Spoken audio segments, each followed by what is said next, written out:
The dust-streaked woman collapsed against the wooden gate, just as the first rays of dawn painted the Arizona sky crimson, her fingers leaving bloody prints on the weathered pine as she slid downward into unconsciousness.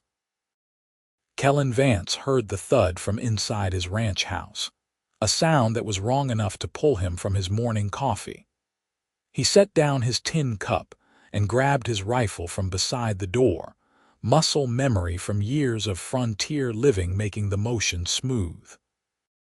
When he stepped onto the porch of his modest homestead 3 miles outside Apache Junction, Arizona, he expected trouble. The year was 1882, and trouble was as common as tumbleweeds in this territory.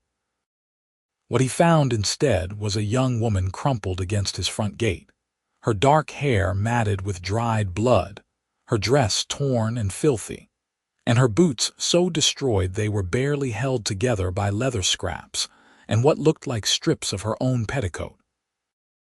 Blood seeped from cuts on her feet, staining the hard, packed earth beneath her. Kellan swore under his breath and propped his rifle against the fence post, kneeling beside her. She was still breathing, shallow and rapid. He could see more blood on her temple where something had struck her, and scratches covered her exposed arms. Her lips were cracked and bleeding from dehydration. "Miss, can you hear me?" He touched her shoulder gently, and her eyes fluttered open for just a moment. They were the color of honey in sunlight, unfocused and glazed with pain. "Water," she whispered, the word barely audible. Kellan did not hesitate. He scooped her up as carefully as he could, noting how light she felt, how her body trembled against him. She let out a soft cry as he lifted her, and he murmured, "I know it hurts. I am going to help you." He carried her into his house and laid her on his bed, the only bed in the small 2-room structure. Then he rushed to get water, clean cloth, and his medical supplies. Living alone on a ranch meant knowing how to patch yourself up, and he had become reasonably skilled at it over his 26 years. The last 8 spent working this land. When he returned, her eyes were open again, tracking his movements with a wariness that he understood. She was a woman alone with a strange man, injured and vulnerable. "My name is Kellan Vance. This is my ranch. You are safe here," he said, keeping his voice level and calm as he approached with the water. "I need to clean your wounds, may I?" She stared at him for a long moment, then gave the slightest nod. He helped her sit up enough to drink, and she gulped the water desperately until he had to pull the cup away.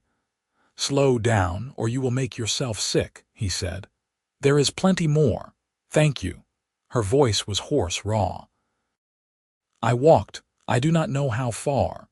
"Your boots say it was far enough." He glanced at the ruined footwear. "What happened to you?" Her face went pale and she closed her eyes. "The stage I was on was attacked. 2 days ago, maybe 3, I lost track. They killed the driver and the guard. The other passengers." Her voice broke. "I ran when I could. I just kept running and walking. I saw your lights last night from far away, but it took me until dawn to reach you." Kellan felt anger kindle in his chest at whoever had done this. "Did they hurt you? Besides what I can see?" She seemed to understand what he was really asking and shook her head quickly. "They were focused on the strongbox. I was in the stage still when I saw my chance. I climbed out the other side while they were arguing over it and ran into the desert. They might have come after me, but there was shooting. I just kept moving." "You are one brave woman," Kellan said quietly, and meant it. "Let me tend these wounds." Over the next hour, he cleaned the cuts on her feet, her temple, her hands and arms. She winced but did not cry out, biting her lower lip as he worked.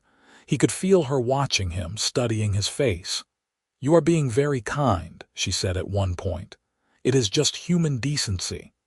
Not everyone has that, I have learned." When he finished bandaging her feet, he sat back. "You need rest and food. I will make you something to eat and you can sleep. We can talk more when you are stronger. I do not even know if I can pay you for your help. Everything I had was in my bags on that stage. I am not asking for payment." She looked at him with those honey-colored eyes, and something shifted in the air between them, a recognition of something neither could quite name yet. "My name is Harper Gallagher," she said. "I was coming from Texas to Apache Junction. I have a teaching position waiting for me at the schoolhouse. Or I did if they have not already given it to someone else." "When were you supposed to arrive?" "3 days ago." Kellan nodded. "The town is only about an hour by horse. When you are well enough, I will take you there and you can explain what happened. I am sure they will understand." "You would do that, Miss Gallagher. You walked through the desert after surviving a stage robbery. I think getting you where you need to go is the least anyone can do."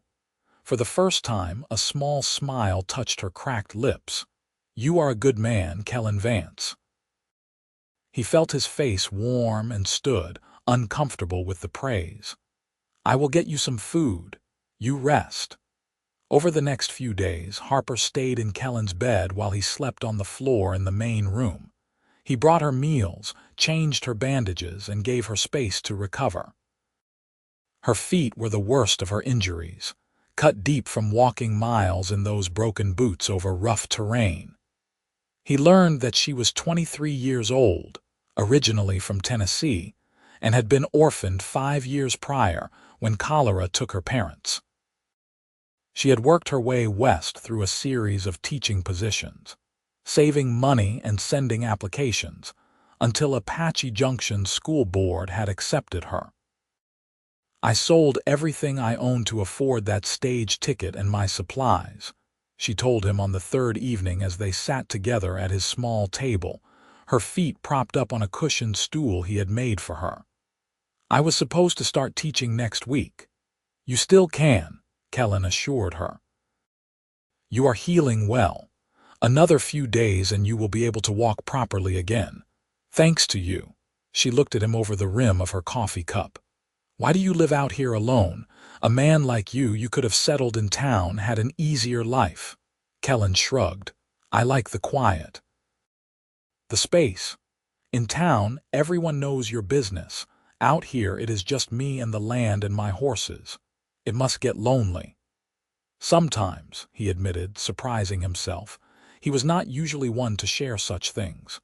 "But lonely and peaceful is better than crowded and chaotic in my experience." Harper nodded slowly. "I think I understand that, though I confess, I am looking forward to the children. I love teaching.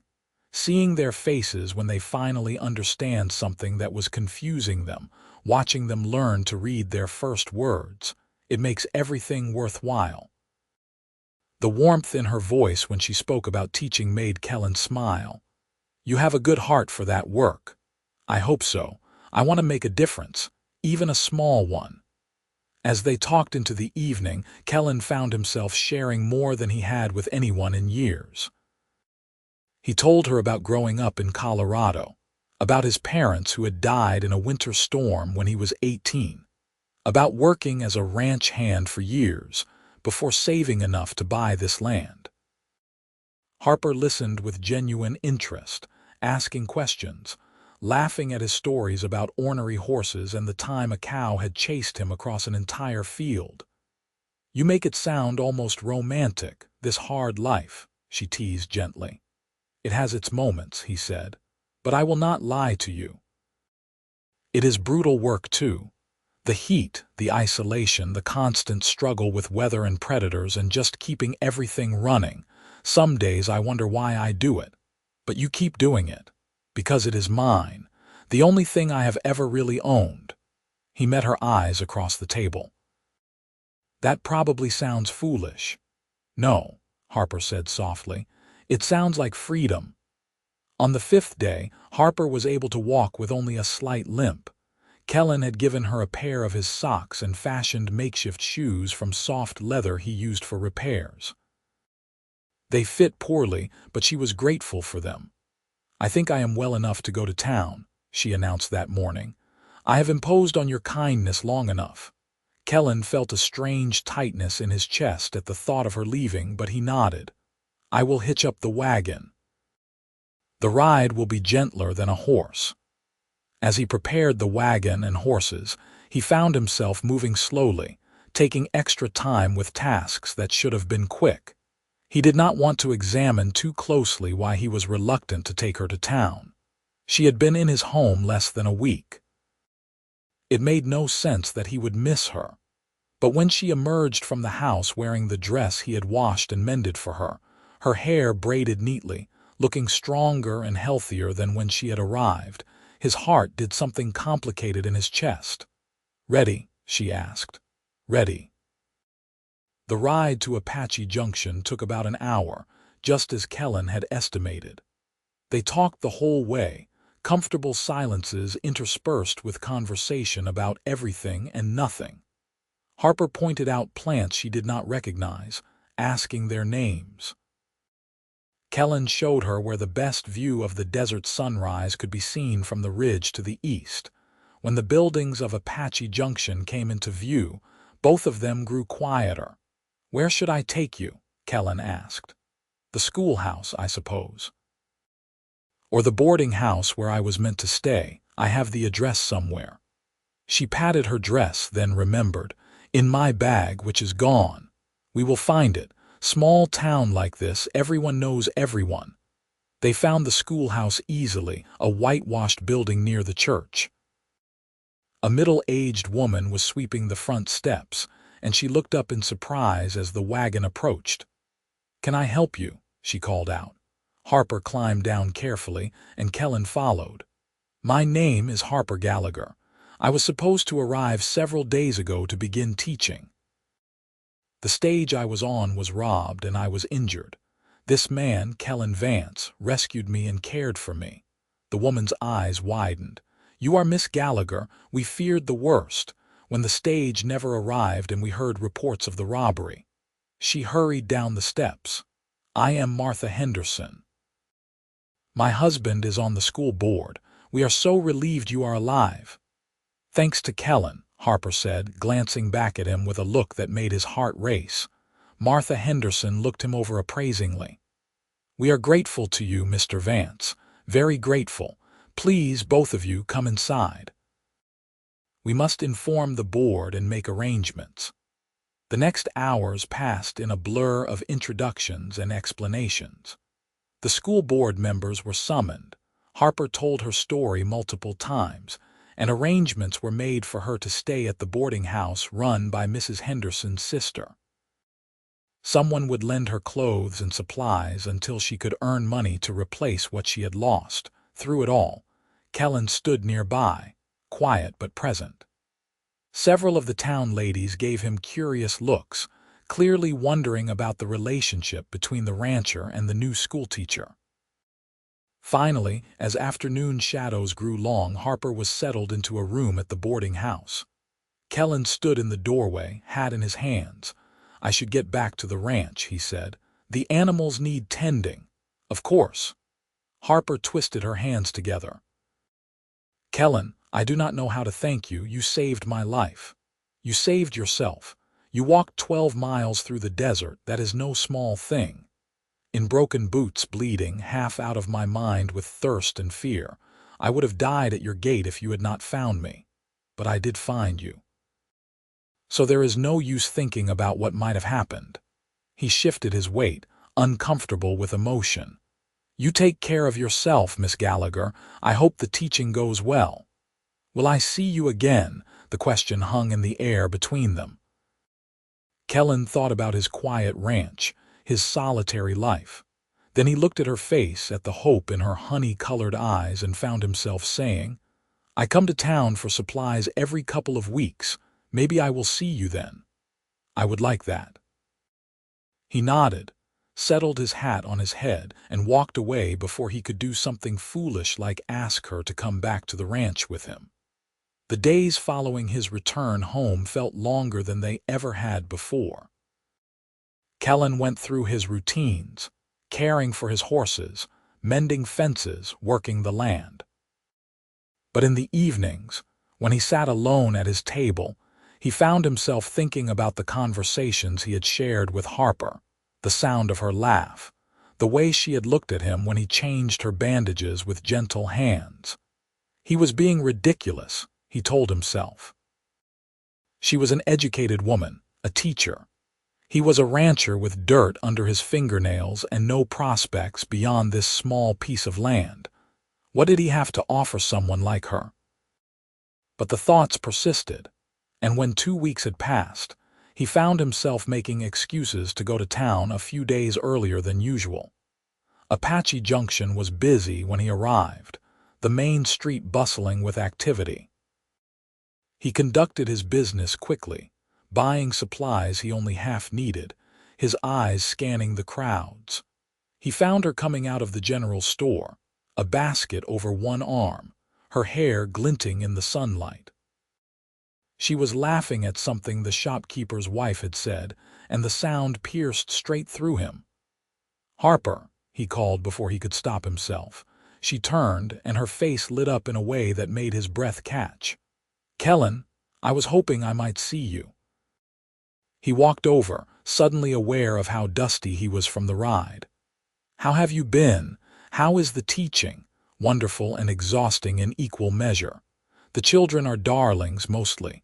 A few troublemakers, but nothing I cannot handle." She smiled up at him. "What brings you to town?" "Supplies," he said, then added honestly, "and hoping to see you." Her smile widened. "Would you have time for coffee? There is a place just down the street." They sat in the small cafe, sipping weak coffee and talking as the afternoon drifted by. Harper told him about her students, about the boarding house and the other residents, about settling into life in Apache Junction. Kellan found himself sharing ranch stories, making her laugh with tales of stubborn horses and mishaps. "I have missed this," Harper said after a while, her voice quiet. "Talking with you. These past 2 weeks I kept thinking of things I wanted to tell you." "I thought about you too," Kellan admitted. "More than I probably should have." She reached across the table and touched his hand, her fingers light on his knuckles. "Why should you not have?" "Because you are a school teacher and I am just a rancher.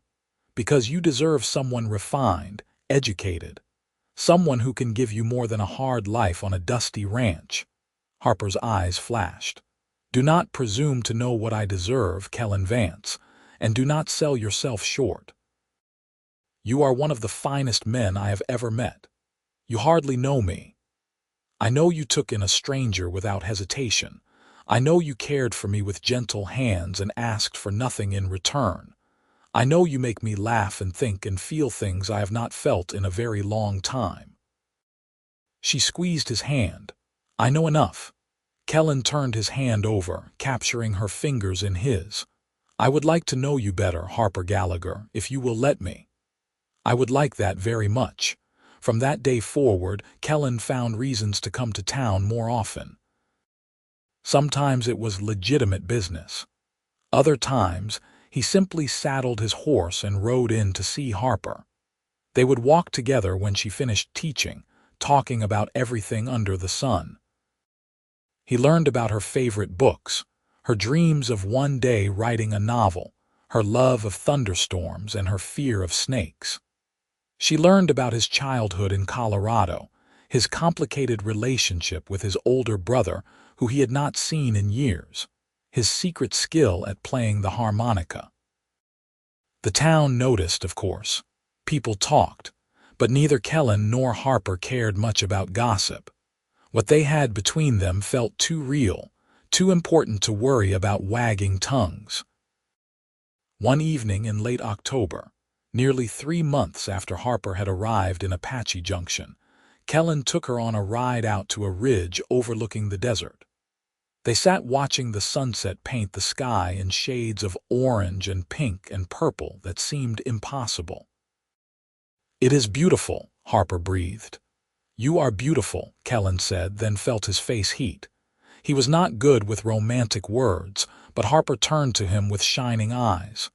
"You make me happy, Kellan, happier than I have been in years, maybe ever. You make me feel like my life means something beyond just surviving, like there could be more. There can be more. There is more." She moved closer to him. If you want it, I want you, Kellan said roughly. I have wanted you since that first day, if I am being honest. But I was afraid to hope. Hope, Harper whispered, and then she kissed him. It was soft and sweet and tentative, and when they pulled apart, both of them were smiling. I love you, Kellan said. I know it is fast, maybe too fast, but I cannot keep it to myself anymore. I love you, Harper. I love you too, she said, and kissed him again. As autumn turned to winter, their relationship deepened. Kellan began staying in town more often, renting a room at the boarding house so he could spend evenings with Harper. She met his friends, the few he had. He became a familiar sight at the schoolhouse, sometimes helping with repairs or bringing wood for the stove. They talked about the future in careful, hopeful terms. Harper loved teaching, but admitted that she dreamed of a home of her own, a family. Kellan confessed that his ranch felt empty without her in it, that he wanted to build a bigger house, a place where children could grow and play. Are you asking me something? Harper teased one night as they sat together on the boarding house porch, wrapped in blankets against the December chill. Maybe I am, Kellan said. Or maybe I am working up the courage to ask. You do not need courage with me. You never have. He stood and pulled her to her feet, then dropped to one knee. He had no ring, no grand speech prepared, but his heart was full and his intentions were clear. Harper Gallagher, will you marry me? Will you come live on my ranch and be my wife and let me spend the rest of my life making you as happy as you have made me? Harper's eyes filled with tears, but she was smiling. Yes, yes, absolutely yes. He stood and swept her into his arms, spinning her around as she laughed and cried at the same time. Then he kissed her under the December stars, and the future spread out before them, bright with possibility. They were married on a clear day in January 1883, in the small church in Apache Junction with half the town in attendance. Harper wore a simple dress that the boarding house ladies had helped her sew, and Kellan wore his best suit, his hair slicked back and his boots polished to a shine. When he saw her walking down the aisle toward him, his breath caught in his throat. She was radiant, her honey-colored eyes locked on his face, her smile brilliant. You look beautiful, he whispered when she reached him. You look terrified, she whispered back, and they both laughed. The ceremony was short and sweet. When the minister pronounced them husband and wife and Kellan kissed his bride, cheers erupted from the assembled crowd. The celebration that followed was lively, with food and music and dancing in the church hall. Kellan, who claimed he could not dance, let Harper pull him onto the floor and stumbled through several songs, not caring that he stepped on her toes because she was laughing and happy in his. As evening fell, they rode out to the ranch together, Harper sitting beside Kellan on the wagon seat, her hand in his. "Welcome home, Mrs. Vance," Kellan said as he helped her down in front of the house. "Mrs. Vance," Harper repeated, testing the name. "I like the sound of that." He had spent the past weeks expanding the house, adding a proper bedroom and a larger kitchen. It was still modest, but it was clean and sturdy and built with love. Harper walked through it, examining everything, exclaiming over the details he had added. "You made shelves for my books. And a desk by the window, so you can write your novel," Kellan said. "You said you wanted to write." She turned to him, tears shining in her eyes again. "You listen to everything I say." "Of course I do. You are the most important person in my world." That night, they lay together in their marriage bed, wrapped in each other's arms, and talked until the early hours of the morning. They spoke of dreams and plans, of the life they would build together. Kellan traced patterns on Harper's arm and marveled that she was real, that she was his, that this happiness was allowed to be his. "I keep thinking about that morning," Harper said softly, "when I collapsed at your gate. I had walked 12 miles in those broken boots, bleeding and terrified, certain I was going to die, and then you found me. You saved me in every way a person can be saved. You walked those 12 miles yourself. That was all you. But I walked toward you, toward your lights in the darkness. Toward this life. She kissed his shoulder. I think maybe I was always walking toward you, even before I knew you existed. That is poetry, Kellan said. That is love. The first year of their marriage was one of adjustment and joy. Harper continued teaching through the spring term but gave up her position when summer came, wanting to focus on the ranch and their home. She threw herself into learning ranch work, helping Kellan with the horses, tending a garden, making the house truly theirs. She wrote in the mornings before the heat became oppressive, filling pages with stories and observations. Kellan would come in from working to find her bent over her desk, ink on her fingers, and his heart would swell with love for this woman who was so many things at once. Strong and soft, practical and dreamy, his partner in all ways. They talked about children, both wanting them but agreeing there was no rush. They were enjoying learning each other, building their foundation, but nature had its own timeline, and by autumn Harper realized she was pregnant. "Are you sure?" Kellan asked, his voice shaking. "As sure as I can be. I have missed 2 courses now, and I have been sick in the mornings." She looked up at him nervously. "Are you happy?" "Happy." Kellan laughed and picked her up, spinning her carefully. "I am over the moon. We are going to have a baby." The pregnancy was difficult in some ways. The desert heat made Harper miserable, and she was sick more often than not in the early months. But Kellan was attentive, bringing her water, making sure she rested, taking over all the heavy work without complaint. As her belly grew, so did their excitement. They prepared a corner of the bedroom for the baby, and Kellan began building a cradle in his spare moments, carving patterns into the wood with care. Harper watched him work one evening, her hand on her swollen stomach. "You are going to be such a good father." "I hope so. I did not have mine long enough to learn much from him." "You will be wonderful. I know it." In April of 1884, Harper went into labor. Kellan rode frantically to town to fetch the midwife, Mrs. Henderson, who came prepared to stay as long as necessary. The labor was long and hard. Kellan paced outside for most of it, praying and worrying in equal measure. When he heard the baby's first cry, he nearly broke down the door getting inside. "You have a son," Mrs. Henderson announced, beaming. "A healthy baby boy." Kellan rushed to Harper's side. She was exhausted, sweat-soaked, but smiling as she held their baby. "Look at him, Kellan. Look at our son." The baby was red-faced and wrinkled, with a shock of dark hair and tiny fists that waved in the air. Kellan touched one of those fists with a trembling finger, and the baby's hand closed around it. "He is perfect," Kellan breathed. "You are perfect. Thank you, Harper. Thank you for this gift." They named him James after Kellan's father. Little James was a good baby, quick to smile and curious about everything.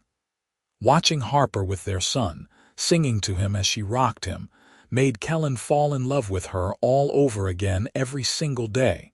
The ranch prospered as the years passed. Kellan expanded his herd, bought more land, and built a larger barn. Harper returned to teaching part-time when James was old enough, taking on private students at the ranch a few times a week. She also completed her novel, a story about a woman's journey west, and sent it to publishers in the East. When a letter came 2 years later accepting her manuscript for publication, she screamed with joy, and Kellan spun her around the kitchen while James laughed and clapped his chubby hands. "You did it," Kellan said. "You are going to be a published author." "We did it," Harper corrected. "You gave me the time and space and support to write. This is ours." In 1887, Harper became pregnant again. This pregnancy was easier than the first, and when their second child arrived in early 1888, it was a daughter with Harper's honey-colored eyes. They named her Caroline, and she completed their family in a way none of them had known they needed. James, now 4 years old, was fascinated by his baby sister, always wanting to help care for her. Life settled into a rhythm. The children grew, the ranch thrived, and Kellan and Harper's love deepened with each passing year. They had challenges, of course. There were droughts and hard winters, illnesses and injuries, arguments and misunderstandings. But they faced everything together, always coming back to each other. On their 10th wedding anniversary in January of 1893, Kellan took Harper back to the ridge where he had first told her he loved her. The children were staying with Mrs. Henderson in town for the night, giving them rare time alone. They sat watching the sunset, just as they had all those years ago, wrapped in blankets against the winter chill. "You ever regret it?" Kellan asked. "Giving up teaching full-time, living out here instead of in town?" Harper looked at him in surprise. "Never, not for a single moment. This life with you, this family we have built, it is everything I ever wanted and more than I dared dream. Do you regret finding me at your gate that morning?" "That was the best morning of my life," Kellan said. "Well, until the morning James was born, and Caroline, and our wedding day. And about 1,000 other mornings I have woken up with you beside me." Harper laughed and leaned her head on his shoulder. "We have been very blessed. We have, and I do not take a single day of it for granted." They sat in comfortable silence, watching as the sun dipped below the horizon and the stars began to emerge. "I love you, Harper Vance," Kellan said. "More today than yesterday, and I will love you more tomorrow than today. I love you too, always and forever." The years continued to pass, marked by milestones and memories. James grew into a strong, kind boy who loved the ranch and the horses as much as his father did. Caroline was bright and curious, always asking questions and reading every book she could get her hands on. Harper's novel was modestly successful, earning enough money to add a proper library to their house, a room lined with shelves where the whole family would gather on winter evenings to read together.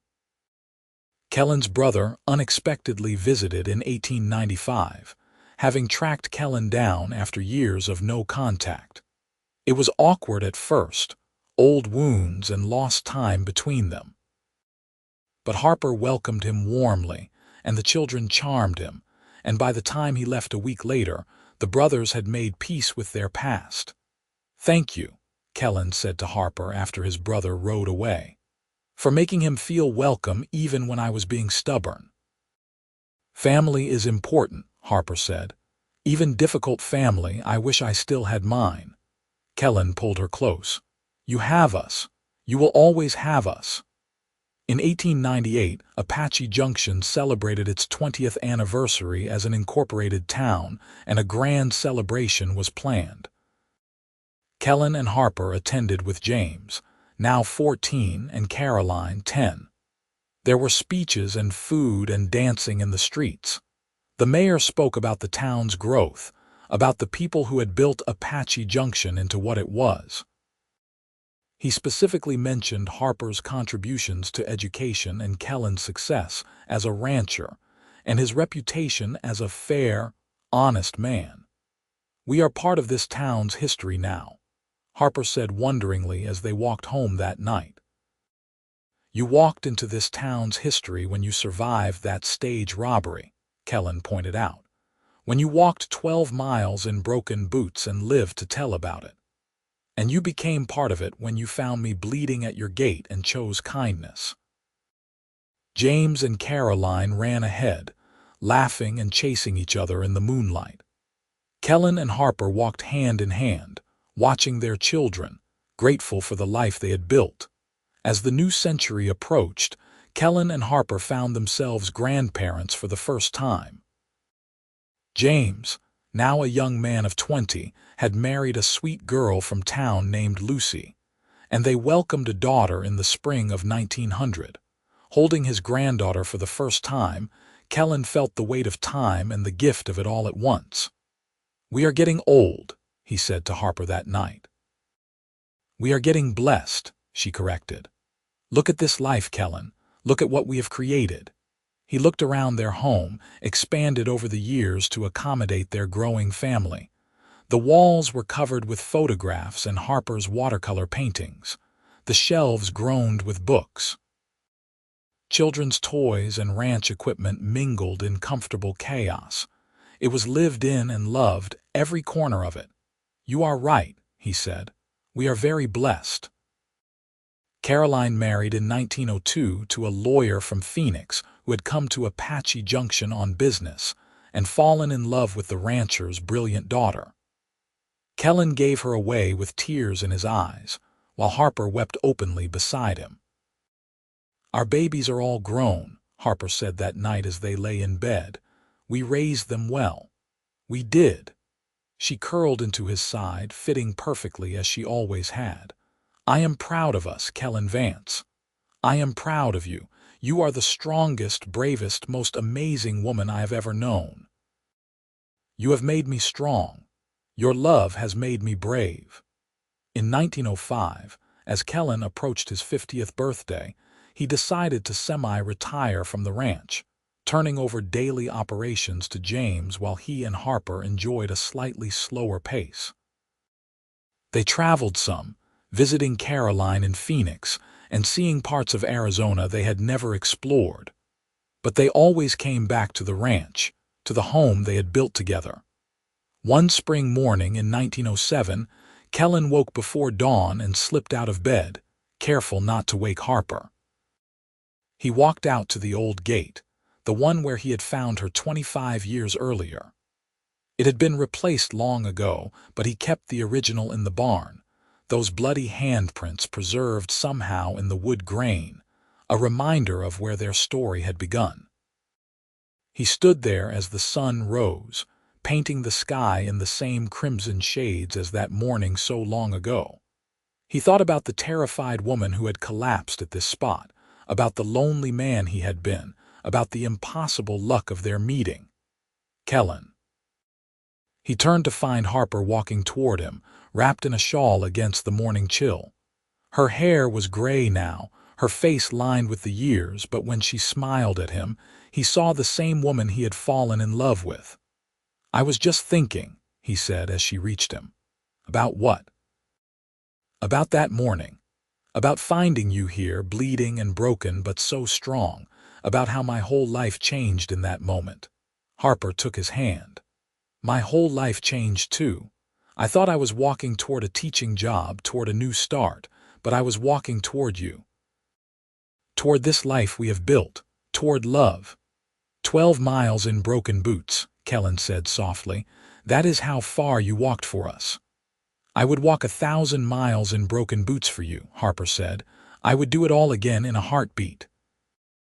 Kellan pulled her into his arms, holding her close as the sun climbed higher in the sky. Behind them, their home stood strong, smoke beginning to rise from the chimney as James and his family started their day. Grandchildren would visit later, filling the house with noise and laughter. Harper had another novel to work on and Kellan had repairs to oversee, but for this moment it was just the two of them, standing where their story had begun, grateful for every single day they had been given.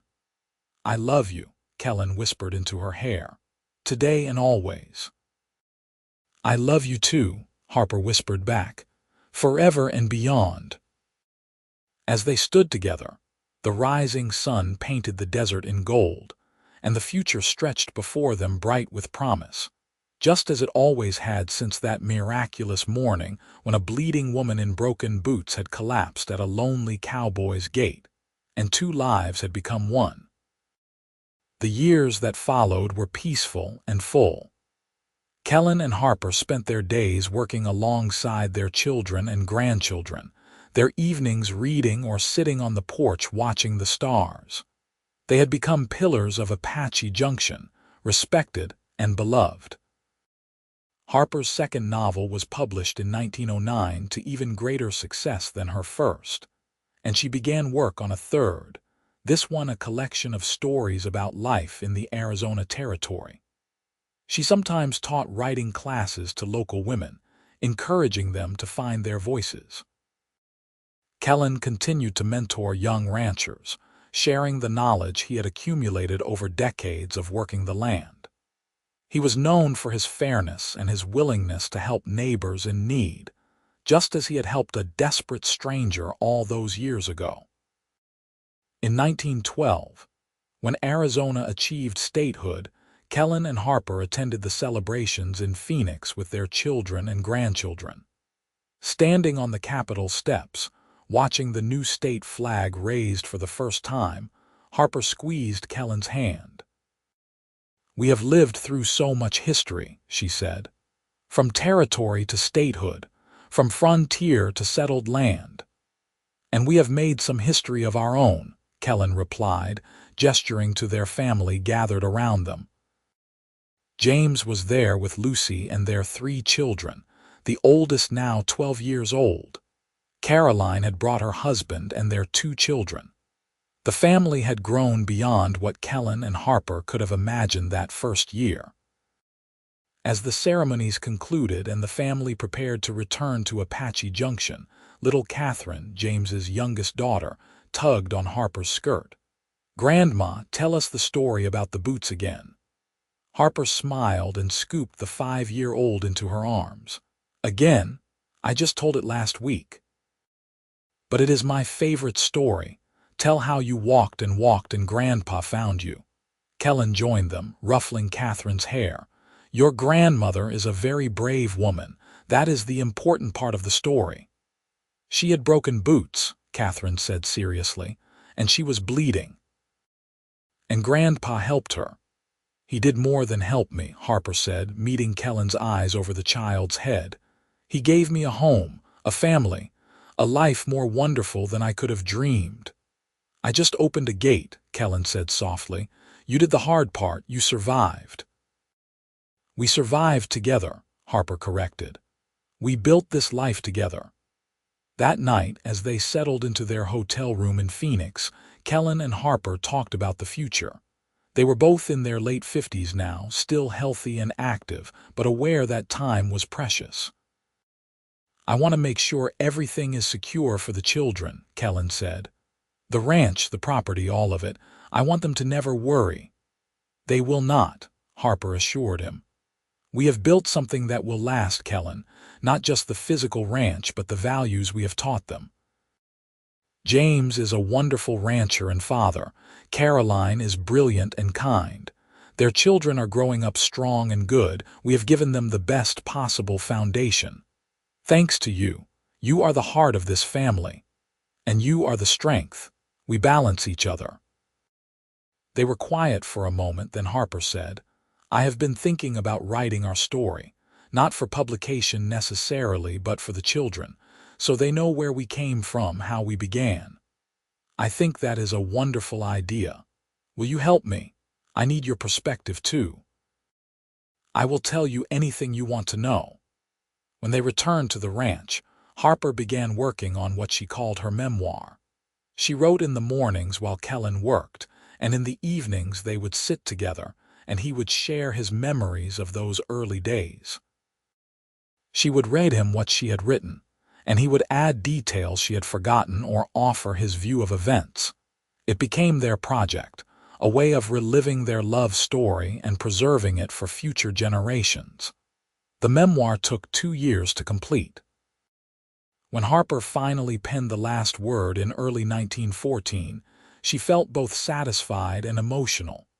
She had captured their journey from that desperate morning through courtship, marriage, children, and the building of a life.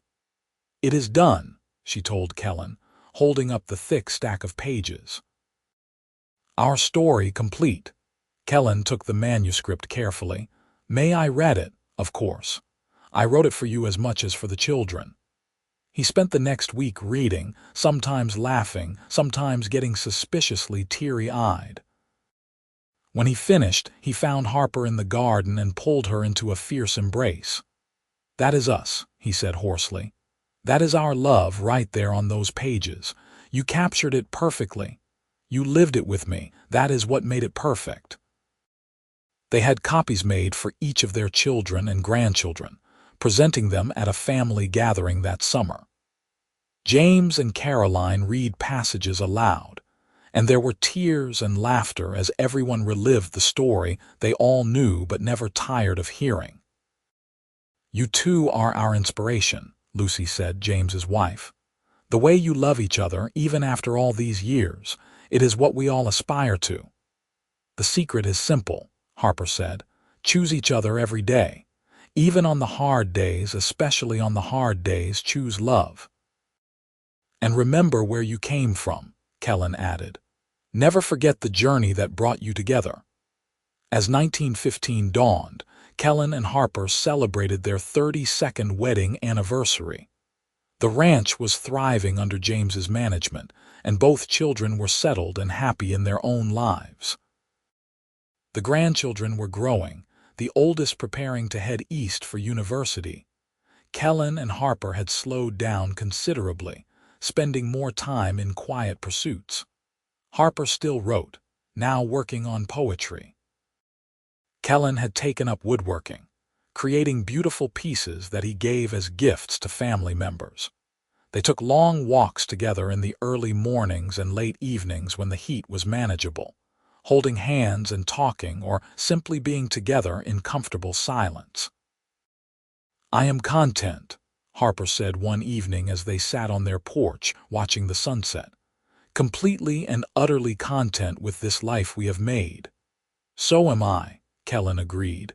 "I have everything I ever wanted and so much more than I ever expected to have." "Do you ever think about that morning? About what might have happened if things had been different all the time? If you had collapsed at someone else's gate, if I had not been home, if any one of 100 small details had changed?" He shook his head. "I do not like to think about it too much because it frightens me how easily I might have missed you. But you did not miss me. I walked 12 miles in broken boots straight to your gate. It was meant to be." "I believe that," Kellan said. "I believe we were meant to find each other." In the summer of 1916, the family gathered for a massive celebration. Kellan's 60th birthday and Harper's 59th. Children and grandchildren came from near and far, filling the ranch house with noise and love and laughter. There was food and music and storytelling. Catherine, now 9 years old, performed a play she had written about her grandparents' love story, complete with costumes and props. It was charming and funny and brought tears to both Kellan and Harper's eyes. As the party wound down and people began settling in for the night, Kellan found a quiet moment with Harper in their bedroom. "That was quite a day," he said, pulling her into his arms. "It was perfect. This whole life has been perfect. Not perfect. We have had our struggles. But we have faced them together. That is what makes it perfect." She looked up at him, her honey-colored eyes as bright as ever despite the years. "I love you, Kellan Vance. I have loved you for 33 years and I will love you until my last breath and beyond. And I love you, Harper Vance. You are my heart, my home, my everything." They held each other as night fell and the sounds of their family settling in for sleep filtered through the house. This was their legacy. Love and family, and a home built on the foundation of that miraculous morning when fate and desperation and kindness had brought them together. The following years brought both joy and sorrow. Kellan's brother passed away in 1918, and though they had never been as close as Kellan wished, he mourned the loss. Harper's novel series continued to find new readers, and she received letters from women across the country who had been inspired by her stories.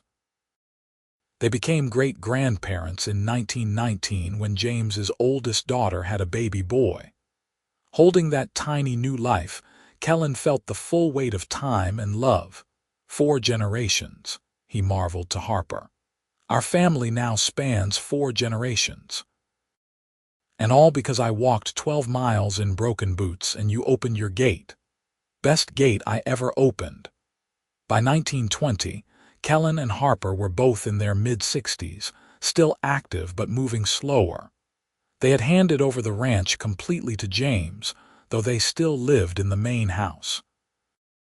Their days were quiet and peaceful, filled with small pleasures: morning coffee together, tending Harper's garden, visits from grandchildren and great-grandchildren. They had long conversations about everything and nothing. They read books aloud to each other in the evenings. They sat on the porch and watched the desert landscape that had been their home for so long. "I have been thinking about heaven," Harper said one evening. Kellan looked at her in concern. "Are you feeling unwell?" No, I am fine. I was just thinking that when my time comes and when yours comes, I hope we end up somewhere together. I cannot imagine eternity without you." "We will be together," Kellan said firmly. "In this life and whatever comes after, I am certain of that." "Promise me something," Harper said. "When my time comes, do not mourn too long. Celebrate what we had, and know that I loved every single moment with you." "Harper, why are you talking like this?" "Because we are getting older and these things need to be said. I want you to know that I have no regrets. If I could go back and change anything, I would not. Every joy, every sorrow, every ordinary day, I would choose it all again if it meant being with you." Kellan pulled her close. "I feel the same way, and I will promise you what you ask, but only if you promise me the same. If I go first, you live fully. You write and spend time with our family and enjoy every day you have left. I promise." They sat together as the stars emerged, holding each other, grateful for the years they had been given and whatever time remained. Fortune smiled on them both. They lived through the 1920s, watching their family continue to grow and thrive. James expanded the ranch successfully. Caroline's children went on to university and promising careers. The great-grandchildren kept them young with their energy and questions. Harper published her memoir in 1925, not for profit but to share their story with a wider audience. It found a small but devoted readership, people who were touched by the tale of love born from desperation and kindness. Kellan and Harper continued their traditions: morning walks, evening reading, quiet conversations about everything and nothing. They celebrated their 50th wedding anniversary in 1933 with a massive party that drew people from all over Arizona. Friends, family, former students of Harper's, ranchers Kellan had helped over the years, all came to honor the couple whose love story had become legendary in Apache Junction. 50 years, Harper said in her speech at the celebration. "Half a century with this man who found me at his gate when I was lost and broken. He gave me a home, a family, and a love deeper than I knew was possible. Kellan Vance, you are the greatest gift of my life." Kellan stood and took her hand. "And you are mine. When I found you that morning, I had no idea I was finding my whole future. Every good thing in my life flows from that moment. I love you, Harper. Today, tomorrow, and always." The crowd cheered, and their children and grandchildren surrounded them with hugs and tears and laughter. As the 1930s progressed, Kellan and Harper finally began to slow down significantly. Kellan developed arthritis that made working difficult, though he still puttered around the ranch when he could. Harper's eyesight began to fail, which devastated her as reading had always been such a joy. But she adapted, having family members read to her, dictating letters and stories rather than writing them herself. Through it all, they remained devoted to each other. Kellan helped Harper navigate the house as her vision dimmed. She helped him with tasks his stiff hands could no longer manage. They were a team as they had always been. In early 1938, Kellan suffered a mild heart episode. It frightened them both, a stark reminder of mortality. But he recovered, and they continued on, perhaps more aware than ever of how precious each day was. "I want to go back to the gate," Kellan said one morning in the spring of 1938, a few months after his heart trouble. "Are you sure you are up for the walk?" Harper asked, concerned. "I need to see it again. Our beginning." So they walked slowly, arm in arm, out to where the old gate had stood. The new gate was there now, but the spot was the same. They stood together in the early morning light, remembering. 55 years ago this month," Harper said softly. "I walked up to this gate and collapsed. I thought I was dying. You were so pale, so still. I was terrified you would not survive. But I did, because of you, because of us," Kellan corrected. "You survived because you are strong. You chose to live. You chose to fight." They were quiet, watching the sun rise over the desert they both loved. "Thank you," Harper said finally. "For what?" "For opening the gate, for letting me in, for loving me all these years. It is I who should thank you. You gave me a reason to live, not just survive. You gave me a family, a home filled with love. You gave me everything." Harper leaned her head on his shoulder, and they stood together as the sun climbed higher. Two people who had built a lifetime of love on a foundation of 12 desperate miles and one act of kindness. They returned to the house tired but content. That afternoon, surrounded by children and grandchildren who had come for Sunday dinner, they told the story one more time.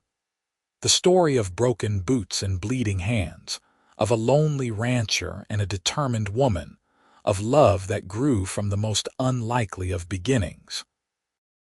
"And the moral of the story," Catherine, now 31 with children of her own, said with a smile, "is that you never know when your whole life is about to change.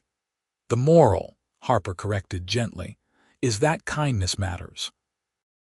That opening your heart and your home to someone in need can change not just their life, but yours too.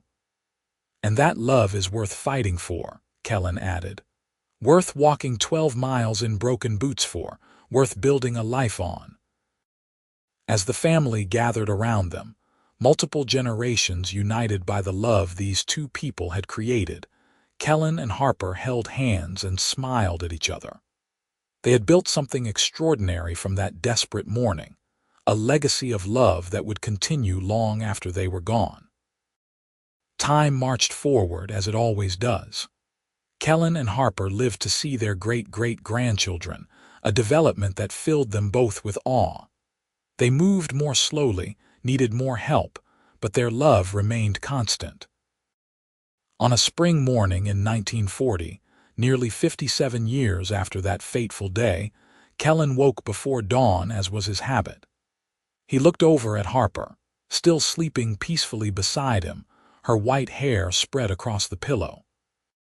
He thought about the journey they had taken together, from that first desperate meeting to this quiet morning in their shared bed. Every day with her had been a gift, every moment precious. "I love you," he whispered, careful not to wake her, but she stirred and opened her eyes, smiling at him. "I love you too. Good morning, my heart. Good morning." They rose slowly, helping each other as they always did now. They had breakfast together, talking about the day ahead. James was bringing the family for dinner. There were new babies to meet, stories to hear. After breakfast, they walked out to the porch, moving carefully but determinedly.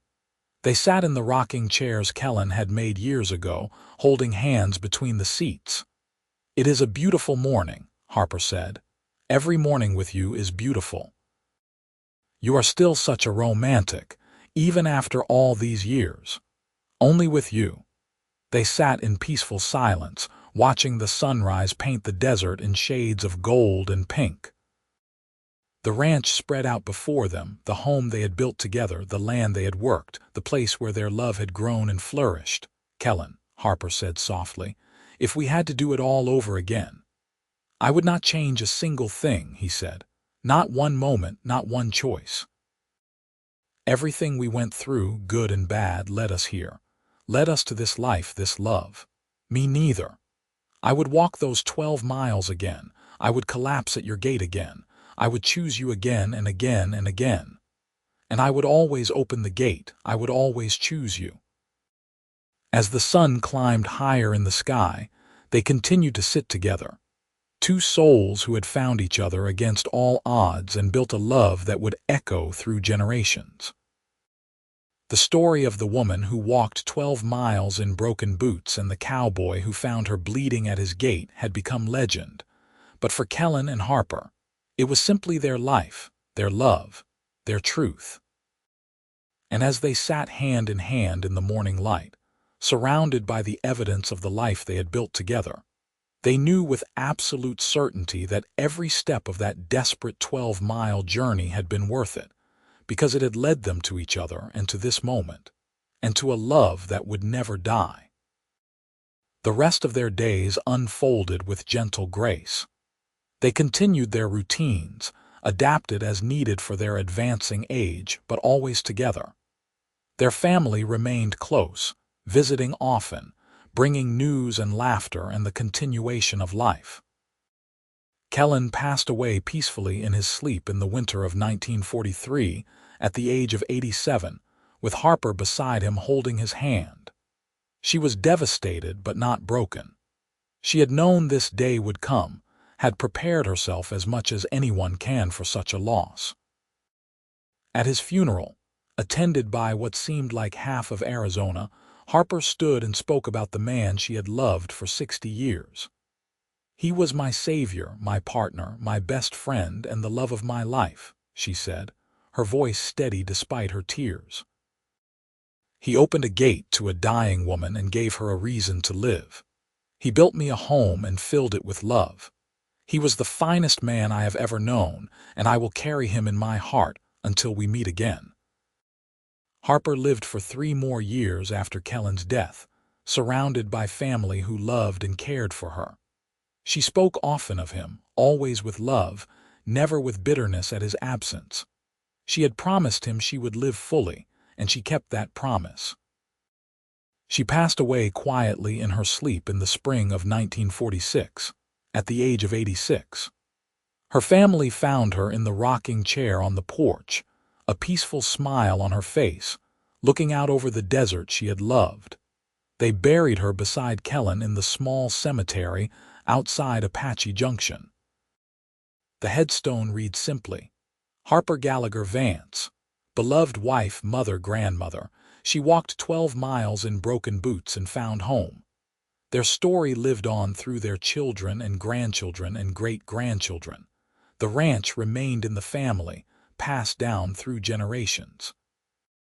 Harper's memoir was republished multiple times over the years, touching new readers with its tale of love and courage. And in Apache Junction, the story of the schoolteacher and the rancher became part of local legend, told and retold, a reminder that love can bloom in the most unexpected places, that kindness can change lives, and that sometimes the longest, hardest journeys lead us exactly where we are meant to be. The old gate, the original one where Harper had collapsed, was eventually donated to the local historical society. They displayed it with a plaque telling the story, and for generations, couples would visit it, touching the wood, making wishes, hoping for a love as enduring as that of Kellan and Harper Vance. Their legacy was not just in the land they had worked or the family they had raised, but in the love they had shared, a love that proved that even from the most desperate beginnings, from 12 miles walked in broken boots and bleeding feet, from one act of kindness at a lonely gate, something beautiful and lasting and true could grow and flourish and inspire others for generations to come. And though they were gone, their love remained, woven into the fabric of the desert they had called home, living on in the hearts of those who knew their story, a testament to the power of love, courage, and the simple human act of opening a gate to someone in need.